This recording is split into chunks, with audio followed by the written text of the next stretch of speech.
Okay, we're live on, excuse me, we're live on Facebook and YouTube. So we're going to play our little intro and allow people time to come in. Then we're going to bring Travis up here. This ought to be real interesting. Be back in just a second.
How's it going, everybody?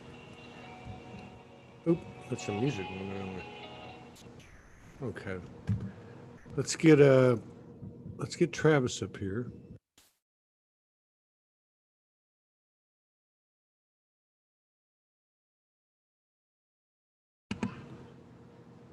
All right, moving a little bit slow. It's been a long week.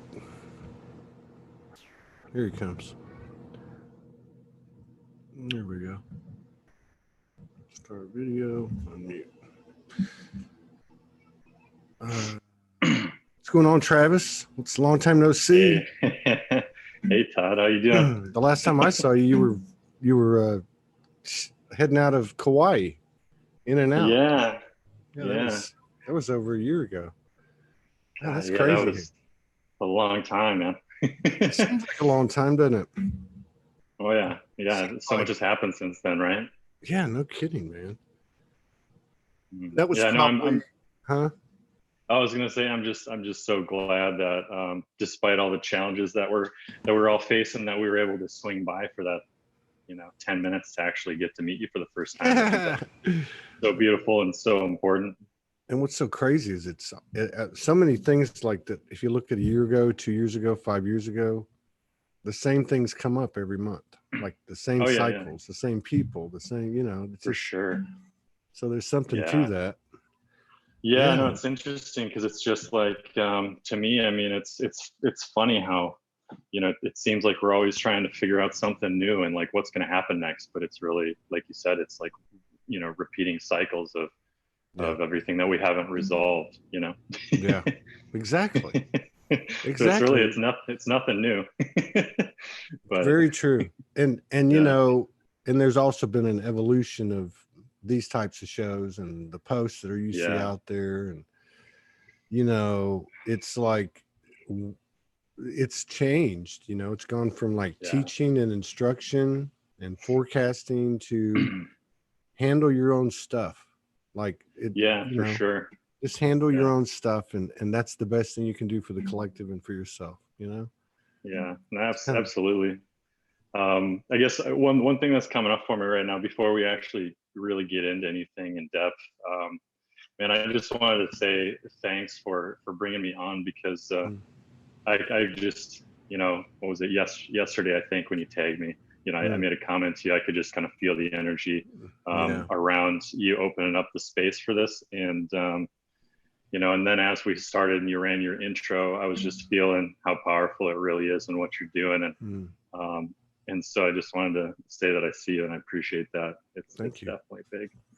Thank you. So, well, we all have our roles, I guess, but and I take that absolutely with a tremendous amount of gratitude. Yeah. One of the reasons we wanted to get you on a few months ago, and then things just happen or whatever. But life. Life, right? Ascension, she has a list and she never lets go of that list, and she just keeps going back over and over. And then the other day, I want to say it was about 3 weeks ago, you put out a massive post. Like you put out a post that was that same frequency that I was just referring to. You just put out a post and just went, you know, it was just kind like of dropped a bomb. I loved it. And I read it, and then she read it, and she goes, "Did you read that post, Travis?" I said, "Yeah, I saw it." She goes, "Let's get him on." I'm like, "Yeah, heck yeah." Nice. I'm glad it resonated with you, you know, because that's kind of part of our that's part of our whole journey too, is realizing that, you know, like, I mean, as we're letting go of our own identities and egos and what we need to do, I mean, really stepping into that space of allowing that that natural creative impulse to take form, because that's kind of, you know, that's our pathway to our gift, right? Yeah. And that's something that's been a little challenging for me over the last couple of years, because of how intense and fast my process has been. Yeah. And actually just saying like, okay, I'm okay to share something like this, and just kind of step out in the world and say something. And that I mean, it's a pretty bold claim, you know, like when we say things like that, that's, you know, it's putting yourself in a pretty vulnerable place, but there's a lot of power in honoring that creative impulse, right?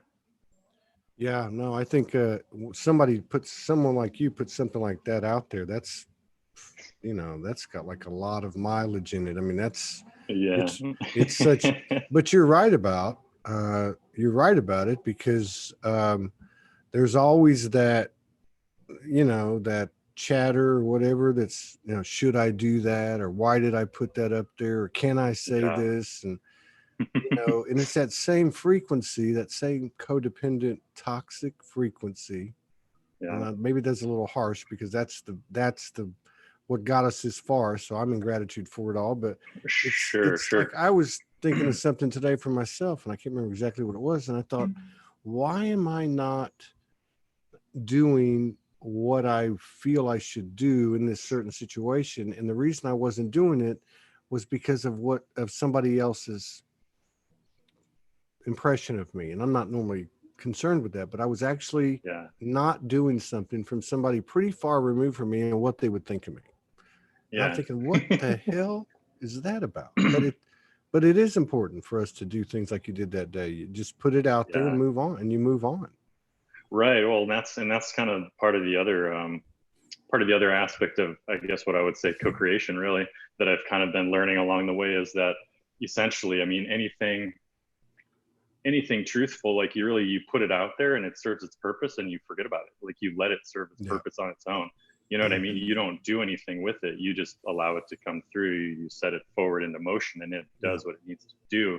And that creates the space to move on. And a lot of times, you know, then you have to kind of sink back into your solitude sometimes, right? And just take care of yourself, do your thing, and be patient, and sit in the pause until the next creative impulse comes. Yeah. And then you allow that to flow again. But yeah, you're totally right on the conditioning aspects. Like, I like to link it all together into one common problem, and that makes it so much easier to look at. And you know, I just kind of, you know, wrap it all up in the human condition in general. You know, like that is kind of our problem, as we would say, problem with, you know, moving forward in the world, is we're all suffering from our human condition that we've learned from society, genetics, and ancestral traumas, and all sorts of things that are, you know, coming up right now to resurface for us to actually finally heal, you know? So, yeah, and it's created a lot of good stress on the, you know, on the field. And one of the things that a lot of people that have come on the show lately have remarked about the polarization, or the extreme expressions and stands and positions people are taking in the spiritual and light worker community. But you know, one of the yeah, really, I mean, it's like, but one of the things that's to me that's coming to the surface is expressions like what you put out. So it doesn't matter if somebody puts out, you know, 1 a day or 10 a day or 1 a week or whatever, but when you put it out, you let it go. And when you see this defensiveness or this defensive posture by the person that put the post out. It's almost like resistance. It's almost like that resistance that we had, that we all have. Oh, should I put this post out? Should I put this post out? But you push the button, boom, you're done. But that resistance, if it's still with you, and you see a lot of like commentary back and forth, defensive, and it's like, you know, that's, and so I see that as a stress that's being put on, and props to anyone who posts anything. But I mean, it's part of the dynamic of this transformation is we're having to, you know, and how do you want to put that? Do what you're led to do, and don't look back. You know, and you're definitely speaking to obviously a massive amount of spiritual misunderstanding still being moved through, right? You know, we've got all these different separative aspects that are, you know, pushing and pulling us in different directions, even in the spiritual community. You know what I mean? And I mean, I've fallen into that. You know, part of my process has been coming to terms with that within myself. You know, because we all have to move through all of it. You know, otherwise it's never going to resolve. So that's, you know, like full responsibility, and anything other than, you know, like, as we all know, like, what are we going to say that's really different, right? It's like anything other than pure unconditional love of yourself and other people is literally a facade. It's part of the human condition, and it's part of the illusion. It's part of the problem, you know, but we don't force it, right? Like, we have to solve that in ourselves. So that way we show up in accordance to that, you know, running through us. So then we become that example. So when someone comes up and actually does get defensive, we can sit there and rest in peace and love and say, okay, you know. Yes. Well put. And I think that's the stress, the good stress I'm seeing out there is you're actually seeing, well, it makes it well, because this kind of environment, and we didn't really see it, but because of everything that's happened, and because the collective as a whole is expanding their awareness, therefore everybody's becoming more self-empowered, less of a follower, more of their own leader, and you're having this traditional method of stuff going out, which can be represented by the face of a person or a group or whatever the case is. But in other words, you put it out there, you let it go, and you move on, and you wait for the next one, because to engage all of that back and forth and junior high, bush league, you know, the more you have to explain it, in my opinion, the less you know it. If your commentary is projected at all of those people who are doing all of those things, or are not aware of this or not, then you're actually the one that's carrying that in your field. You know, it's almost like, I agree with you on that. Absolutely. You know, that's when we get into the subtle deep work, right?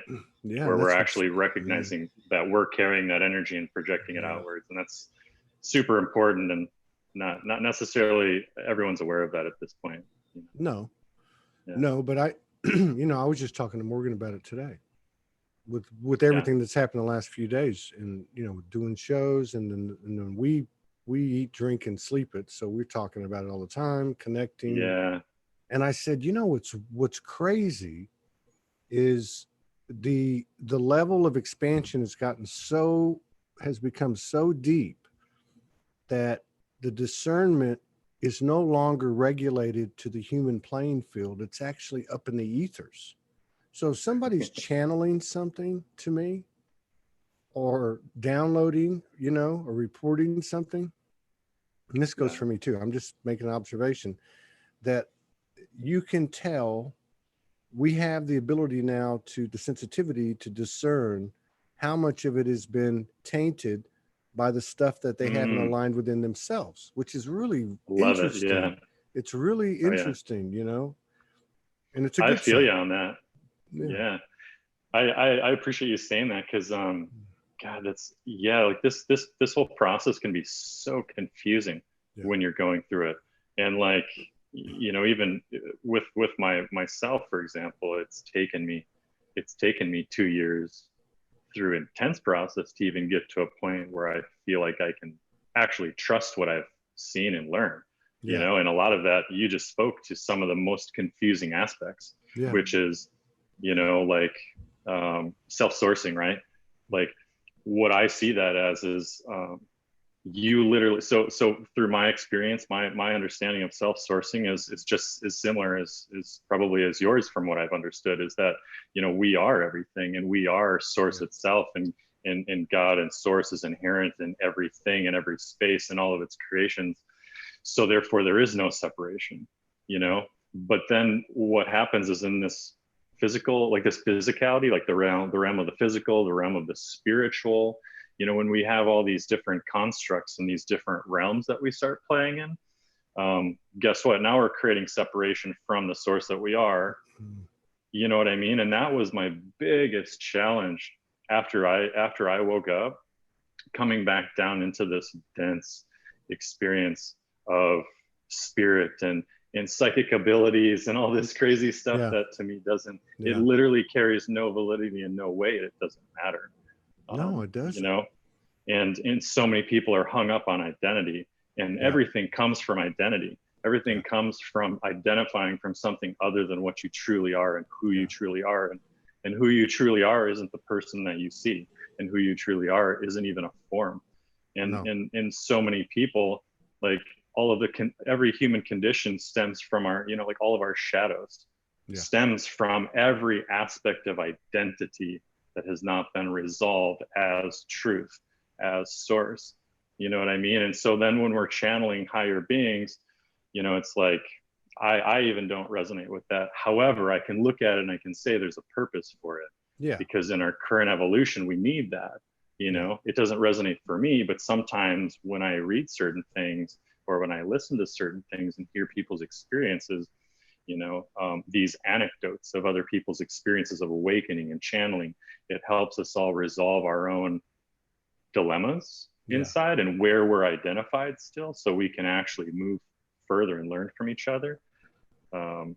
But I feel like ultimately the goal is, to me, you know, one of the most bold statements that I can make, which is tough to say sometimes, is that I feel like our true purpose is to actually resolve and integrate all of that, so that we actually fully understand that we are literally everything, and none of it even registers anymore.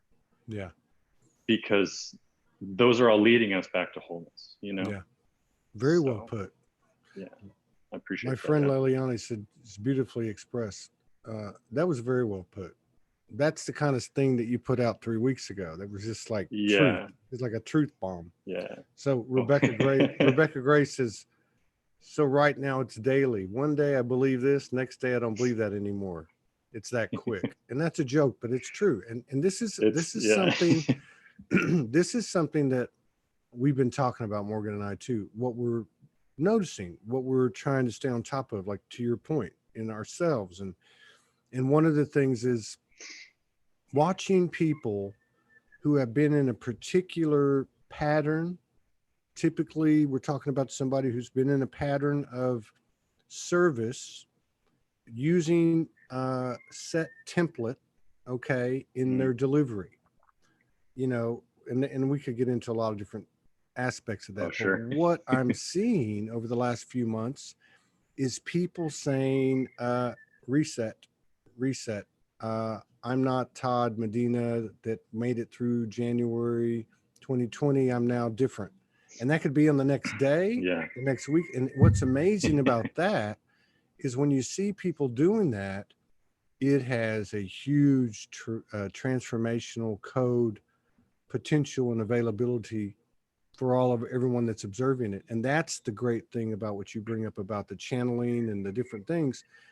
It's to be open, to listen, and to you know, not hide or shut down any of that is part of the process of getting to that point you're talking about, because we got to take it all in order to figure we're all of it, you know?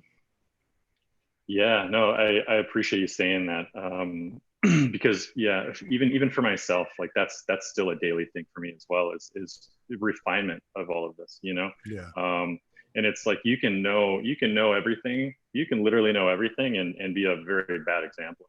Yes. Yes. Yeah. Yes. Hello. So Yes. Thank you very so much. Yes. And so and you're speaking Todd, like you're coming from Morgan's into the tree of life, but you're speaking in Todd's street vernacular, which good. I totally get it. But you're right about this. And of course I live with a shadow eater, and you know, I came out of this thing saying I am soul. I met her, and that turned into #2, the human is the hero. And then when Todd's really on a rant, it's # the human is the fucking hero, you know, but right. But the reason for that is because in my work and in my own journey, I found my soul, but I didn't really find my soul until I found my human. And there's a lot of people out there. I don't want to be, but you know, there are, to your point, there are people that are in the midst of a transformation that have not embodied all of that. You can have all of that up there, but if you don't own your human, you're not going to go full circle, in my opinion. You're not going to go into full divine human, holy and whole completeness, you know? Yeah, no, absolutely. I fully agree with you, and I can vouch for it 100% based off my own personal experience. Yeah. You know, like I woke up really fast to the point where it was almost like I couldn't even exist in this reality. Yeah. And so what was interesting is I fully understood in a really interesting way.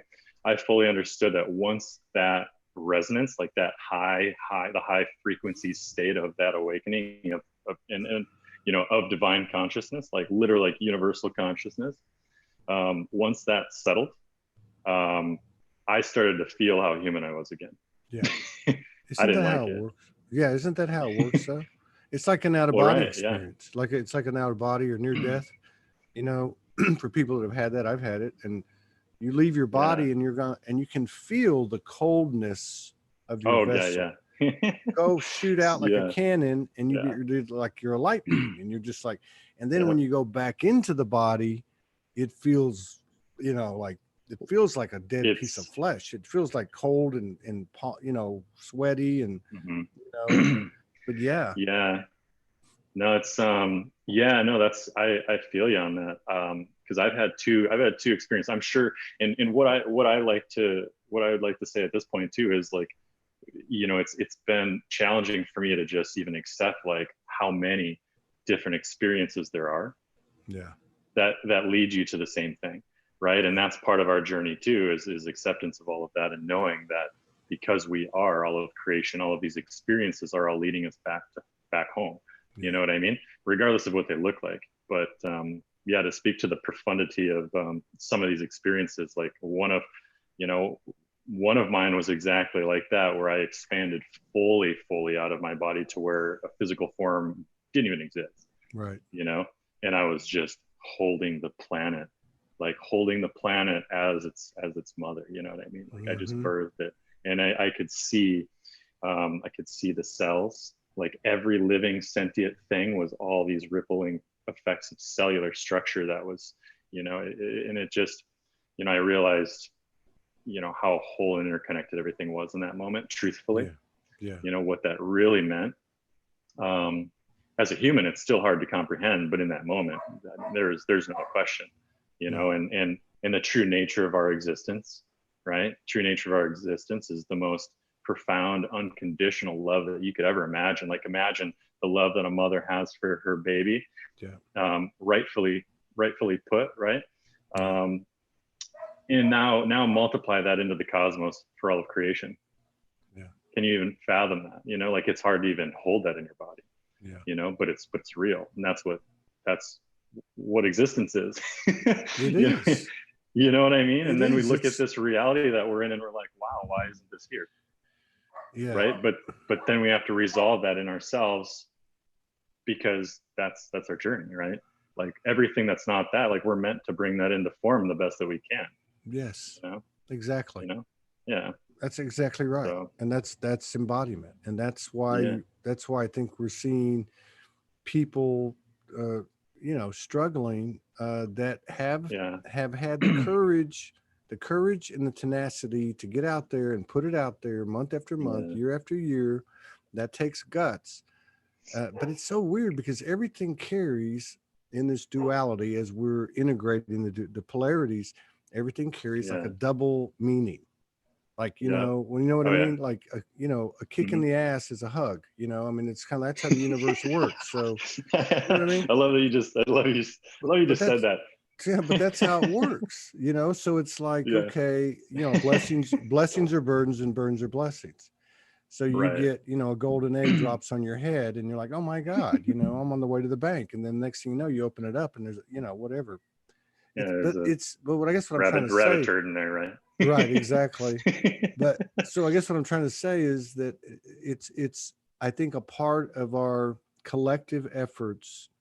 So not to take anything away from the community, but as Hmm. part of our collective efforts, we're able to watch all these little movie screens of ourselves, of what we might call our brothers and sisters, and their work and their initiatives and their stories, who are really mirrors of ourselves. And we're able to look at these things, and Yeah. and if we're moving towards alignment with the trajectory that we seem to all be on, we're able to look at these things and go, instead of going, oh, she's like this or he's like that, but rather go, wait a minute, what is it in me that doesn't sit well with what he's doing or she's doing? Right. Hmm. Yeah. Absolutely. That's the Yeah. most important thing. I mean, I agree. That's out of all of these experiences and everything. That's the most important thing I've been able to take from it Yeah. and put into application. You know what I mean? Is full total responsibility Yeah. of self. And when I say of self, is that's actually to some degree, that's another conversation. But Mhm. but full responsibility of the fact that you know every reaction that I have, every charge that I hold, That's right. right? It needs to be resolved inside of me because that's a trauma, that's a condition, that's a shadow, however you want to put it. It's all Yeah. labels, but it's still what it is, Yeah. you know. And the ultimate, like we have to be able to help people and assist people work through all these different levels, right? Which ultimately, like we don't want to latch onto the levels, and we don't want to separate each other. That's the other thing in the spiritual community. We don't want to separate each other because we're on different levels, because it doesn't exist. But we have to play it out and we have to experience it Yeah. and allow each other to understand how we move through the experiential of it, right? Yeah. And ultimately, for people who are in that position where they have the ability to be that responsible, is you look out into the world and you say, anything that doesn't sit well with me, that's a problem for me to resolve. That's So right. it no longer holds a charge. I can accept every single thing in the world as it is now, Yeah. as perfectly existing, and have love for all of it. Because as you said, like that's part of the biggest, um, Yeah. that's the biggest offering that we can offer the collective and our community, is by actually resolving that energy within us, so it makes it easier for Absolutely. other people to do so. And then Absolutely. they That's right. you blow through the veil. You blow through the veil, and then other people feel that you activate them with your presence. Yeah. and It's and that, it's the it's yeah, the God realization. The God is God. yeah, It's the God in flesh. It's the yeah, oh embodiment. yeah. That's Hmm. why. The That's why, pure because human it's template. yes. So it's an Yeah. interesting dynamic for me. I'll give you a couple examples. One is you. Uh, so you have this person, Travis, who's cool, who's in the community, who's supportive in the community, and who puts out stuff. And then he puts out this bomb, this truth bomb, this vibrational bomb full of frequencies of truth that looks at first glance, I mean, you got to read it. And then you're like, Yeah. whoa. So what I'm getting at is you have that dynamic of the person who's kind of reserved in the back a little bit, not as loud as some people, which is not a bad thing. Or they're just totally quiet. And so now they're starting to step up and they're like, go blip, and they're dropping these Hmm. little pearls of wisdom. And then you have the other end of it where you're seeing the humanness, which also kind of brings in the humility You know what I mean? Yeah. Of Yeah. those who have been out in a position of, let's just say, leadership, or more consistent presence, or more awareness in the community, who are actually going, like, I'll give you an example. One wrote to me the other day and said, basically, so and so said so and so, and I thought you didn't like me. And I'm like, dude, like, wait a minute. We're trying to work up in here and sustain this frequency up here, which is a lot of work anyway. Why are we even going there? But then I realized the gift of it, and I thought, well, wait a minute, it's not about him, it's about me. And then I thought, okay, wait a second. So this is humility. So you can either be forced or you can flow into it. And these quiet people, Yeah. these people that have it, like, in my opinion, an energy like yours, that's balanced, quiet, unassuming, but consistent, strong, and powerful. And they're starting to step up. It's kind of like, if you want to know what's going on in a room at a party, go talk to the person in the corner who's not talking to anybody, right? Who's just sitting Right. around Right. observing everybody. So that's what I'm getting at. Yeah. It's an interesting dynamic. And that's why we Morgan and I, that's why we always encourage these people who've never been in front of a camera to get out here, because, man, they are full of Yeah. gold, you know? Yeah, no, for sure. And, only speaking, I can only speak for my experience, of course, but, the first thing that's coming up is, because that included a variety of really important topics. The first thing that comes up is that everyone has a role, Yeah. so that goes back into the separation aspect. Like, even the person that's just given you the most grief you've ever had in your life, they're your greatest teacher, and I can vouch for that too. Yes. You know what I mean? Yes. Because they're showing you where you're not aligned, and Yep. if you ask to be filled with love, and if you ask for that, if you ask to be love, guess what you're going to find everywhere where you're not. Because that's kind of to me, that's a natural understanding of existence itself, is that, well, if you're already love in 80% of your body, then why do you need to focus on that? Because you're already, so don't get me wrong, you focus on it in terms of understanding that you are, but your experiential aspect in life is going to give you the 20% that's void of that. Yeah. Because if you want more love, that's where you put it. Yeah.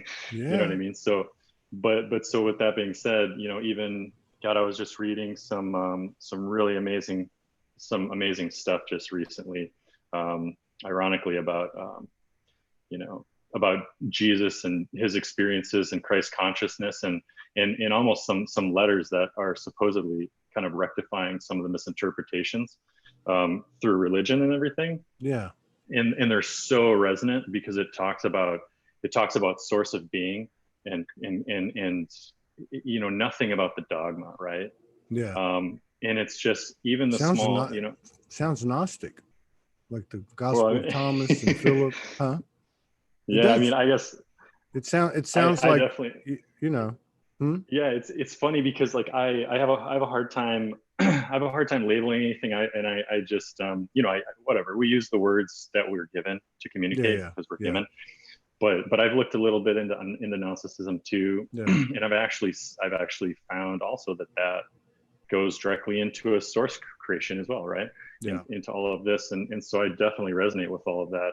I don't, I definitely don't know much about the specificities, but well, it's just with that that, when you're talking about the letters, and then the religion thing, and then the there's not a dogmatic part of it.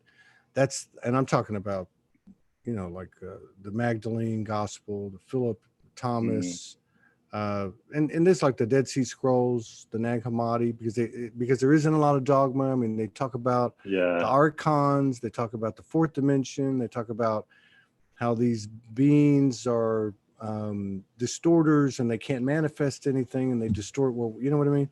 So to me, that's more of like the spirit science stuff. To me, that doesn't shut down one end or the other. It brings both of them in. Yeah, no, that's awesome. And that's kind of what I appreciate too, especially with my belief systems and my faith and my experiences, is that to me, it's impossible for something as much as we might experientially not want something to exist, Yeah. it's impossible for it to exist without a reason, in my eyes. You know? Yeah. I mean, So that's right. That's part of the integration. yeah. Did you see the show? Well, I don't even know I don't even know when we did it, but so Morgan and I had a visitation in our nightly ritual, right? We had a visitation from reptilians. Did you hear about that? So I'm trying to remember. I've heard a couple of your experiences. I'm always fascinated with you guys, because I don't feel like I've had a lot of understanding with that that spirit realm per se, or however you would call it. So, anyways, yeah. Well, I mean, everybody's different. I mean, everybody's different, and so it's all just information. Whether it's you walk out into the beach and things are presented to you, and an airplane flies over at this point, and there's a, I mean, it's all the same thing. But the reason I brought this up is because about what you said about something you don't want to exist, right? So we've all heard the narratives, the reptilian, the Anunnaki, that, we're reptilian. We're all of it, right? And that's the whole point. Yeah. So they came in, and I could see in the energy, but I couldn't see anything. I told her, I said, what the hell is that? And she said, she couldn't talk for like 4 or 5 minutes. She's like, I'll tell you in a minute. Oh, wow. But what did happen was, before she started to talk, was there was an air of respect and honor and love, right? Like realness, like really raw and real. And so then she said, I'm a little embarrassed about this, but they're reptilian and they want to thank us. And they want to tell us, now this is energy talking. So it's not you know what I mean? It's all energy. Your energy, I'm energy. The message was, and as the individual goes, so goes the collective, So the message was, we've done our duty. This was our part of, this was our part of the realm to play. And it wasn't easy. And it wasn't always easy, but the frequency of love has reached such a level that our work is done.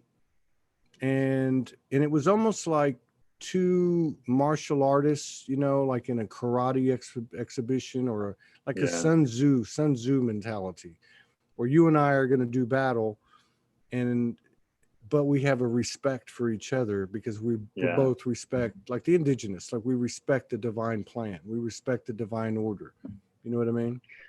Yeah, and that to me that brings up that's a good symbolism to actually understand, is when you mentioned that we are all of these things, that kind of fits into the way that we perceive things, like through what lens are we looking, right? And so so when I look at this separation, or this polarization of good and evil, right, I can sit here and say, yes, there is good and we should do good. The only reason why I can say that is because I feel that I've integrated good and evil to the extent where, I understand what the best action is generally through me for the evolution of everyone, like to be responsible and to be loving and kind, and it doesn't mean that I actually fulfill that all the time, of course, right? Because we all fail. But with that being said, like, it's that's how creation is, or was, like they didn't create, like good and evil wasn't created, like evil wasn't created, like we actually make things evil. You know what I mean? So when we speak of that symbology of the reptilian interface, or the archon interface, and all these things, these are things that you can see in our everyday life. These are things that you can visualize in the form of lucid dreams. It's all the same thing, right? We just see it in a different dimension or realm that we're still working to resolve or experience or work, work through. But it's like you said, working with like divine creation. In my eyes, existence works in honor with itself. So when I look at how that plays out in reality, I can have a really crappy experience with someone, but I can see that the only reason that we're together is to do battle for the greater good of all. You set it up. And then when you when you realize it, you're actually working together to actually draw out every single archetype that doesn't serve humanity and resolve it. Because that's exactly so like archetypes, and I mean, well, we separate them into good and bad archetypes, and there's always separation, but the bottom line is that any fractal, right? Any fractal of separation is something to be reintegrated and built back up to the whole.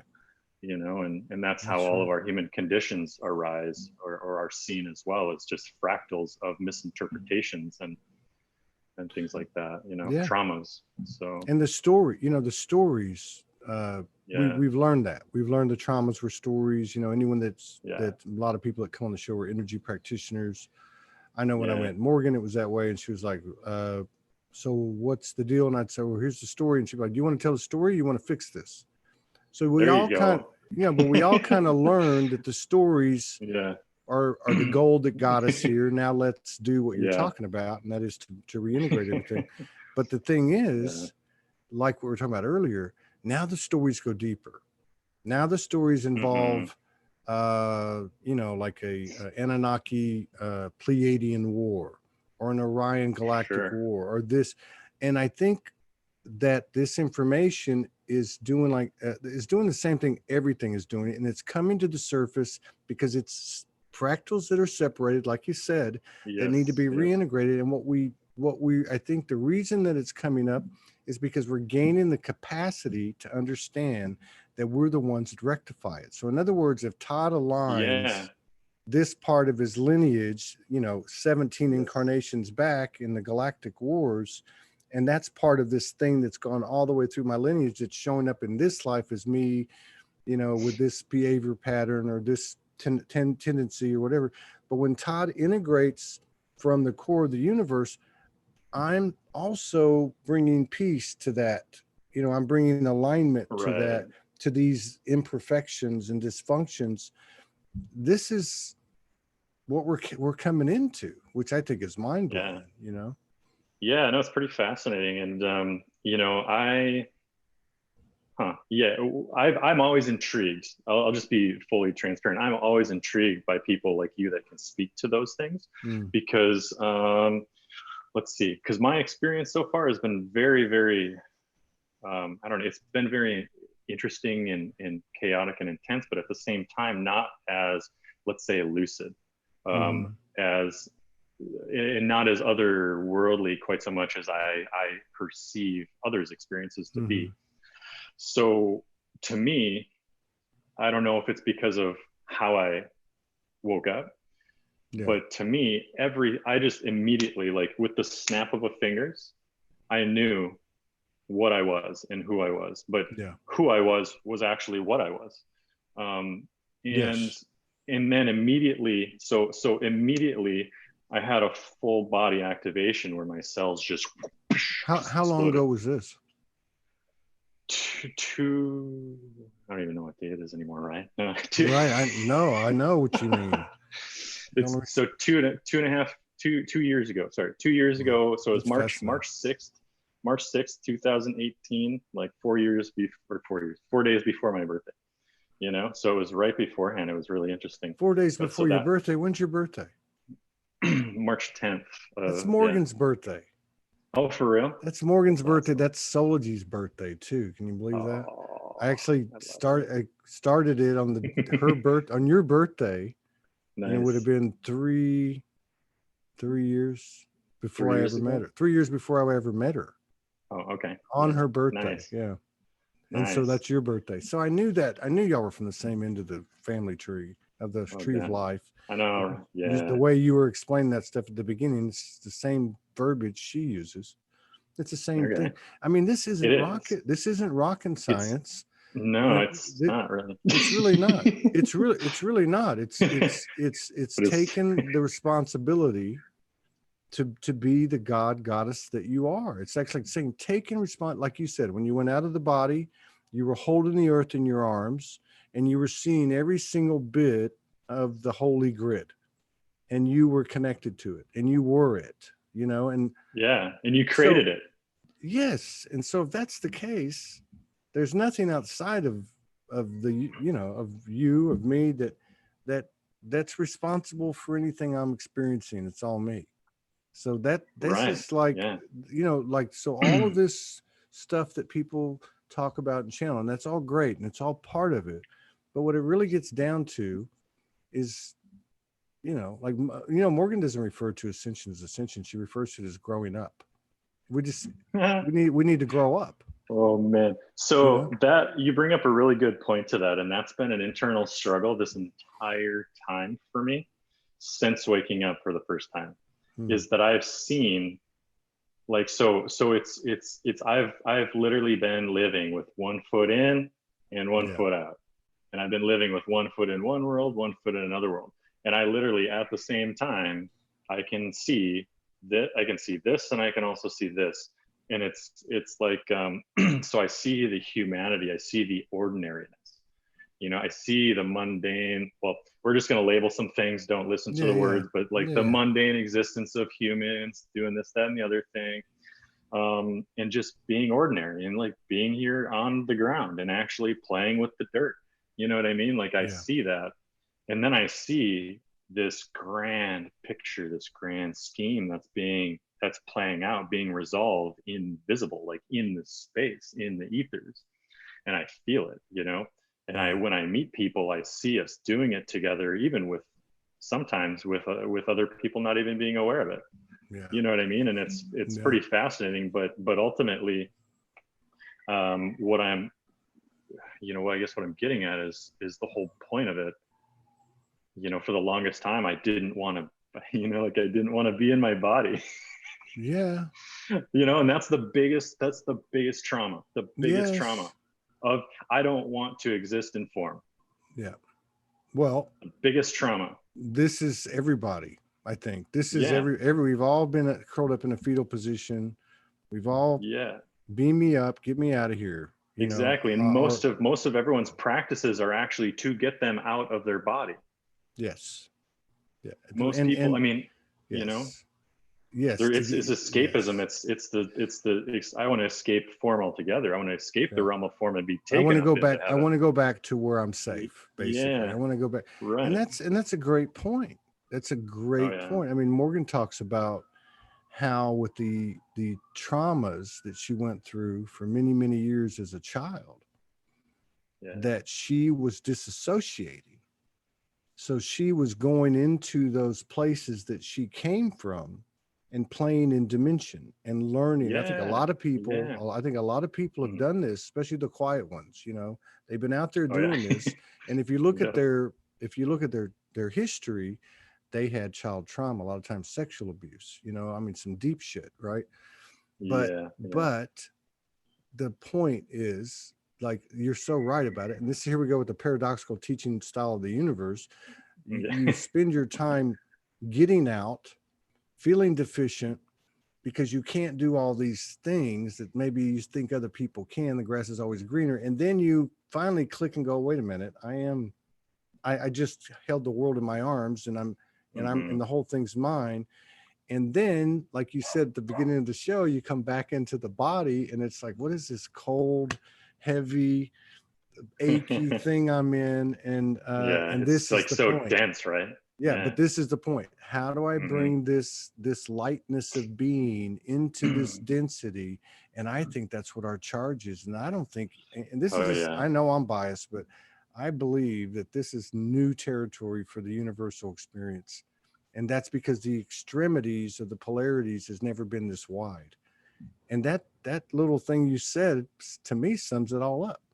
You're going to bring that lightness back into this heavy, dense body and somehow mix those two together and create an alchemic explosion. That's what we're doing.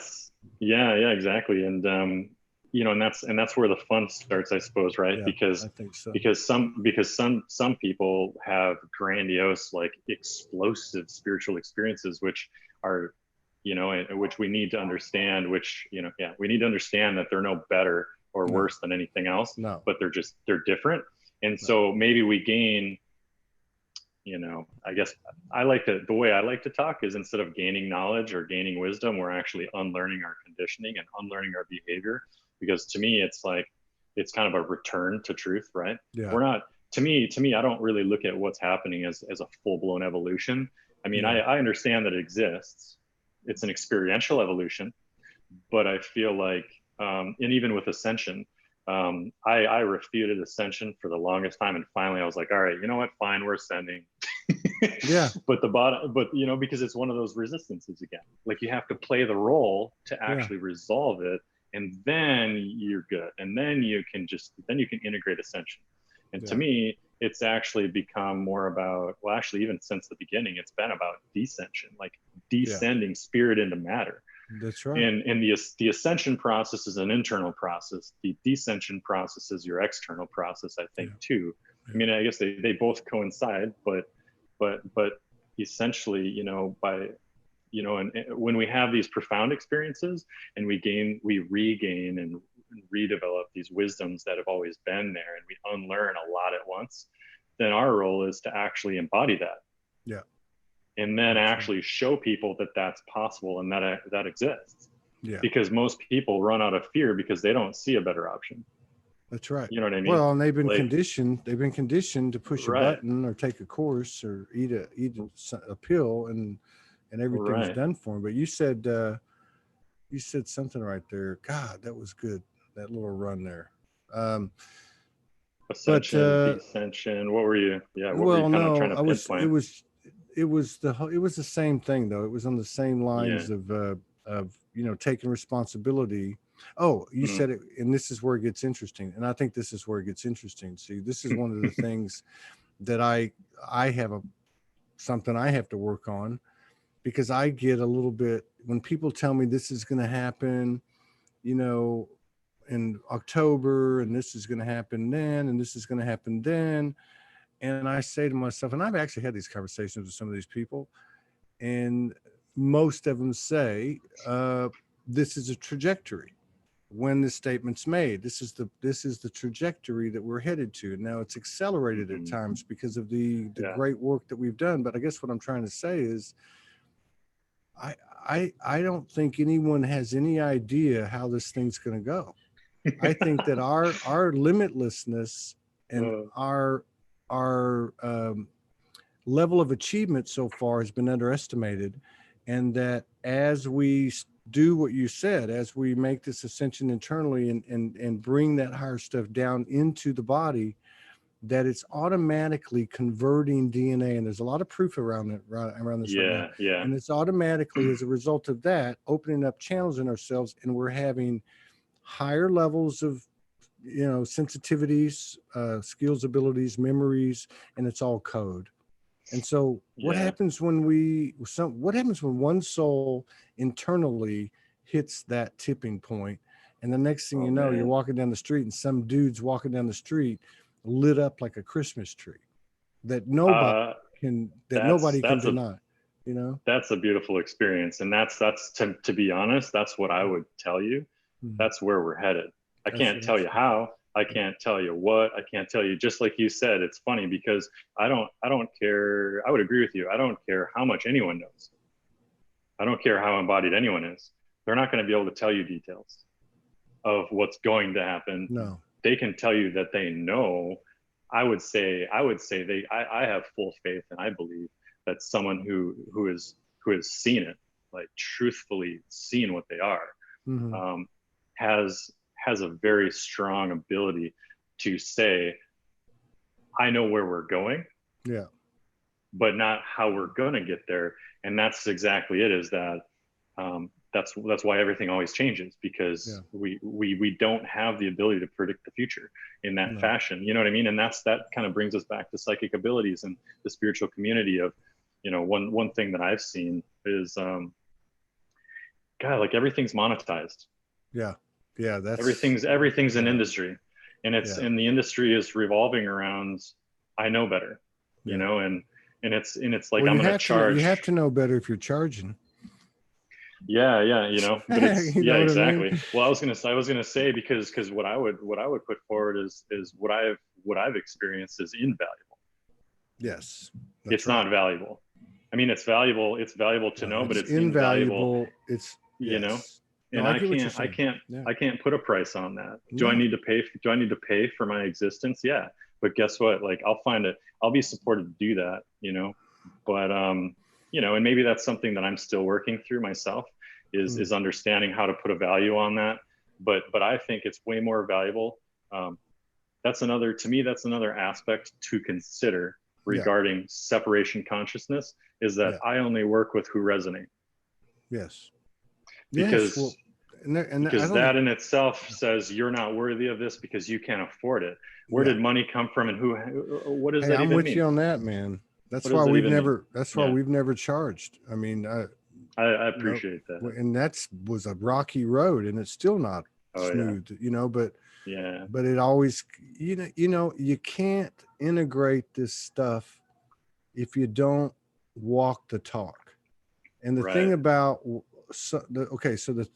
I think enough people have had the type of experience that you had.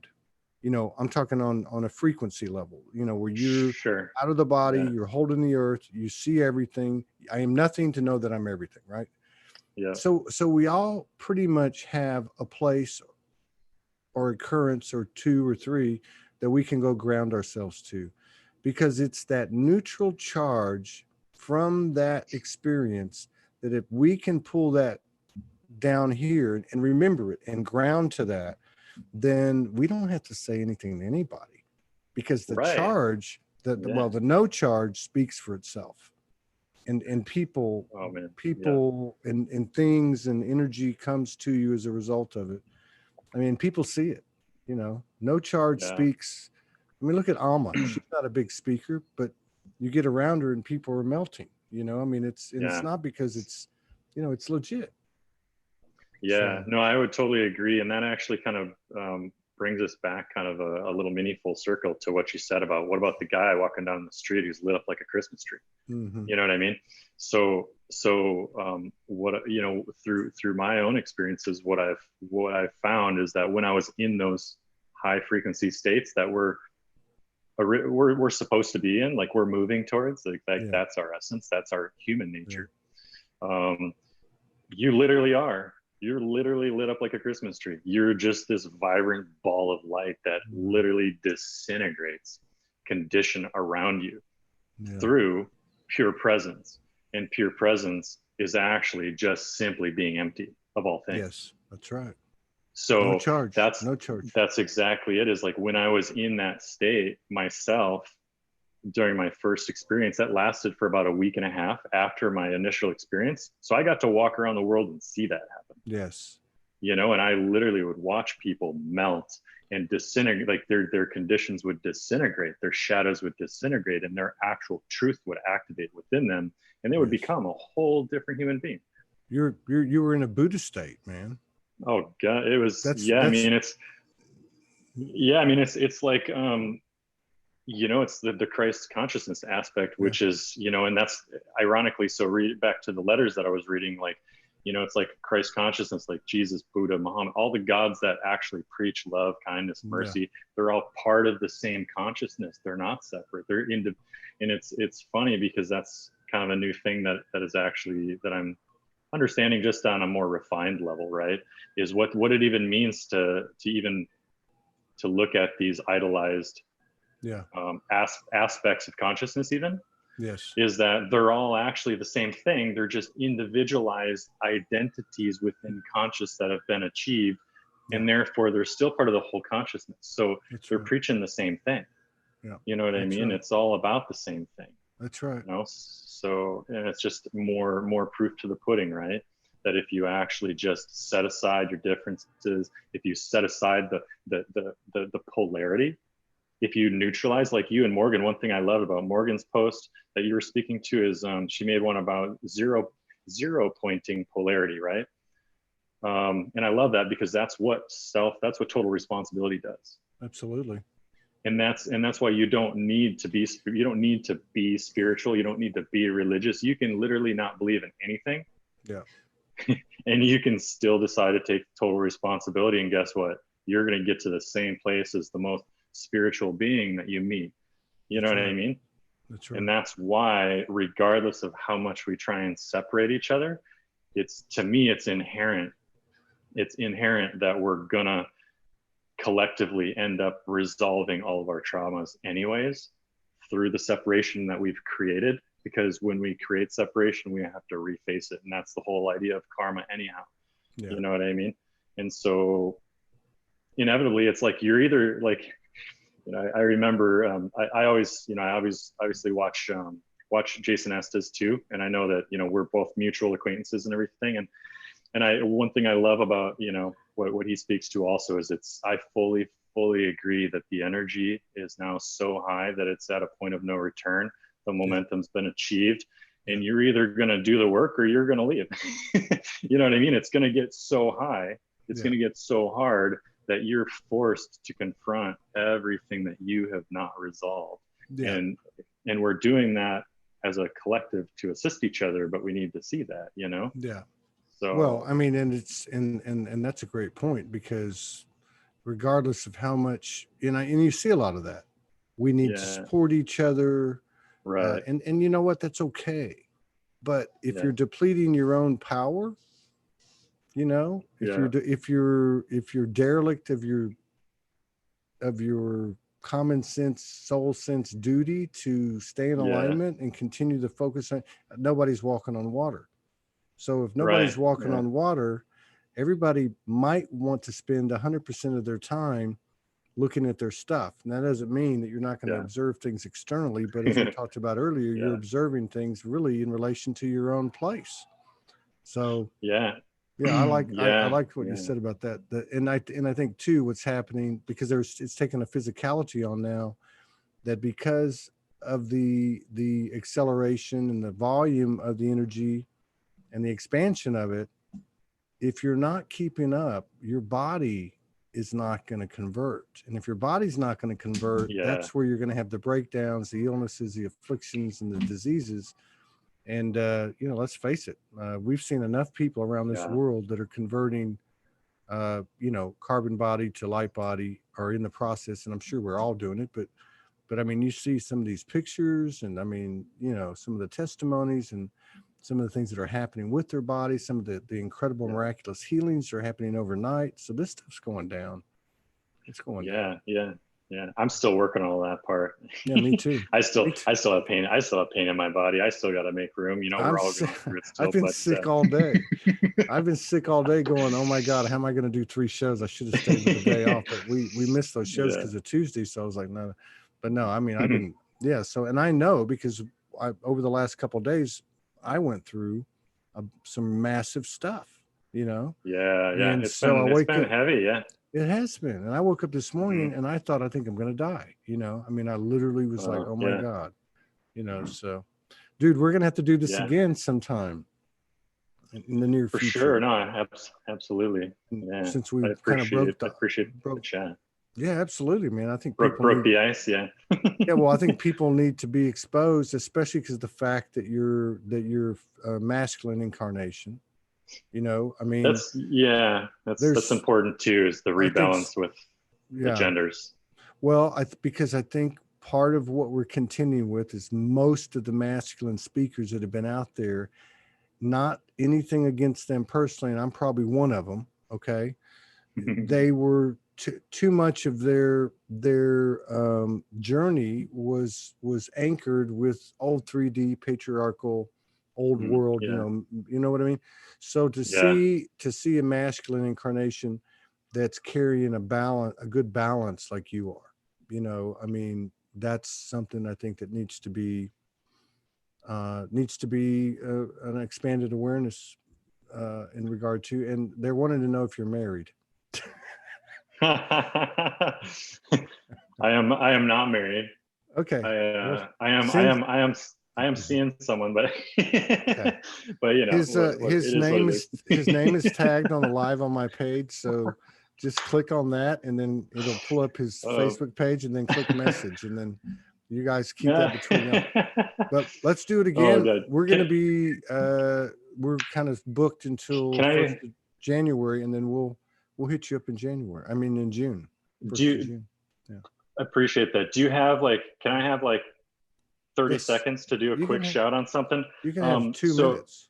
You can have 5 minutes, whatever you want. So the last thing that I wanted to wrap this up with is the importance, like you said, of being a human being again, and actually coming into your body and actually doing the good work here on the planet and actually changing things for the better of all people, right? Yes. And so to actually physically do the work externally, anyhow, like we've got a group of people on Maui. And I know everyone's trying to do this across the world in different ideas, locations, but so we've got a group of people on Maui. I sent you a link. I'm pulling it up right now. I just had an intuitive feeling that's what you were going to. Yeah. I just want to give a good shout out, and if anyone resonates with this, we definitely would super appreciate. Really appreciate any help. Let me see here. Can I get? Yeah. Can you see it? Yep. Okay, so you can see it. So is this a GoFundMe? Yeah, it's a GoFundMe. So this literally just got created as soon as the quote unquote pandemic started. Yeah. And so I'll give due credit where it's due. So my two of my best friends, Steve Calkins and Bradley Kukral, okay? Like they're two of my best buddies. I love them to death. They started cooking meals out of their apartment to help feed the homeless and the unsheltered, and they started with 10 meals. Wow. Out of their own goodwill, their own subsidized, finances, food, whatever product. And so what happened is, as you do the right thing in the world, right, and you follow your calling, you're going to be given more and more and more support. And what's happened is over the course of even a month, they grew from just doing that themselves to having a commercial kitchen donated to them. For the time being, of course, right? And so while the lockdown's in place, we've been actually getting more volunteers, more donations, people donating their time, their space, their energy, their money to actually help us cook as many meals as possible and help feed the homeless people, the unsheltered, displaced, even the people who are choosing to be on the street. Especially in Hawaii, we've got a lot of natives that are actually like, they're like, we're not homeless. And I'm like, I understand. I totally understand. And we're here to show you the love that you deserve. You know what I mean? And so that's really the goal of all this, is to help actually bring people back into community and not look at them like they're some lowly bum on the dirt, because they're not. This is the whole point of the spiritual work that we're doing, is to come back down to earth and actually help integrate these differences in form now too, and show people on the streets, hey, we love you. Here's some food. Do you need anything? And then see if anyone else can help support us in doing that. So we're trying to turn it into a nonprofit and actually take it further, and then, actually help bring people back into community and put them to work in gardens and help actually create more of a self-sourced community. I know it's going to take a lot of work, but this is our beginning point, and we would definitely appreciate any support if anybody would like to. And you're welcome to message us. Christina, right there. Christina is actually the one running the Facebook page. Christina Oliveira. Right here. Yep. And so she's a beautiful little being.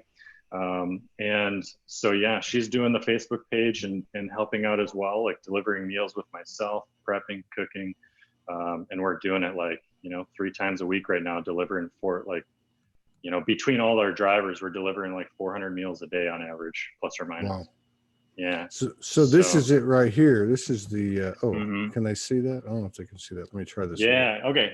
Oh, yeah. Let me go back. Hang on. Let me see. I didn't know if it made the conversion there. Let's see. So this is the, the Facebook page. Yep. So the guy in green, that's Steve. Okay. Steve's he's a wonderful little universal guy too. And then Brad is the one on the right in the blue shirt with the throwing up the shotgun. And so these are this is the commercial kitchen that you guys are utilizing, and it says in there too that part of it can be towards helping them to cover the cost of having this thing. Yeah. So that's the commercial kitchen. It's Blue Moon Cafe in Kihei. The owner is Aaron Fung, I believe was his last name. So he's being super gracious and letting us use the kitchen while we're still on lockdown. And obviously one of the things that we're looking to do is have enough finances to actually have our own kitchen, so that way we don't rely on anyone else. Wow. And so we're working on developing that, but in the meantime, we're receiving small, any kind, you know, like small scale, large scale, doesn't even matter. Like anything helps to go buy the food necessary and the products necessary to, you know, to do all this and to take it into a bigger form. So right on, man. Well, this is what it's all about. This is what it's all about. So appreciate you giving me the time to speak to that. Yeah, absolutely, man. We can talk about it again, check your progress maybe next month and have another sit down. For sure. Yeah. So big props to you and this group right here. I mean, you can tell just by the energy of it, what they're doing. It's a great thing. Awesome. All right, man. You take care. I'm going to go chill out on the couch and thanks, Todd. Love you, brother. Get my alignment in order. All right. You take care. Awesome. Thank you very much. Take care, buddy.